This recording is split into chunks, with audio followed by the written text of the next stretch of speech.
So I want to touch on what I talked about yesterday in regards to the 10,000 hour rule and skill development. So if you want to get better at a skill, whether it's playing violin, playing chess, playing a sport, football, teaching, coaching, whatever it is, all those things require skill. So to simply just do something for an extended period of time and just think that you can kind of just do something like that and you're going to make significant improvements is inaccurate. When we look at actual skill development, that there's components of that need to be in place when you're practicing. So like one of them is focus. So what that means is if you spend say 10,000 hours but you're multitasking the whole time, you really aren't going to be able to develop the skill to the level of like an expert or a master level. The same goes for when you're practicing.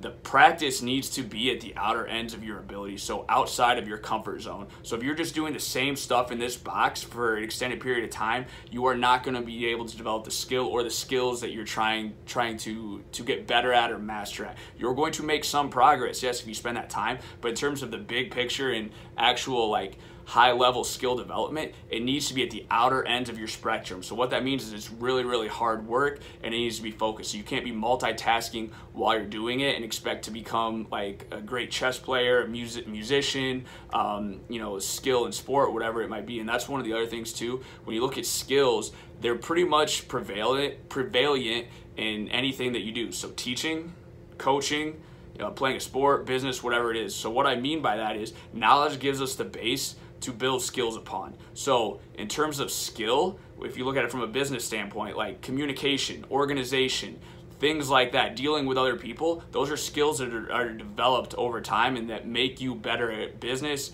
teaching, instructing, coaching, whatever it is. The last thing I want to touch on is if you look at some research in regards to like physicians in terms of like surgeons in terms of like what they do or the skills. I'm not super familiar with that profession, but it's been shown that, and this isn't for everyone, so I don't want to like say that if you've been doing it for 20 years that whatever, but in terms of surgeons 5 years that have been doing it, say 5 years compared to like 20 years, a lot of times that the people that have been doing it for a longer time aren't necessarily more skilled than the people that have been doing it for a shorter amount of time. So there's different factors for that and whatever it might be, but to simply say that experience over a length of time, say 20 or 30 years I've been doing this, makes you more skilled at something compared to somebody else isn't entirely true if those 20 or 30 years have just kind of been, like I said, in that box. If you've been expanding the box and working on different areas, you're trying to get better at different stuff, then yes, that experience is probably going to lead to some substantially better skills than someone that's younger or maybe isn't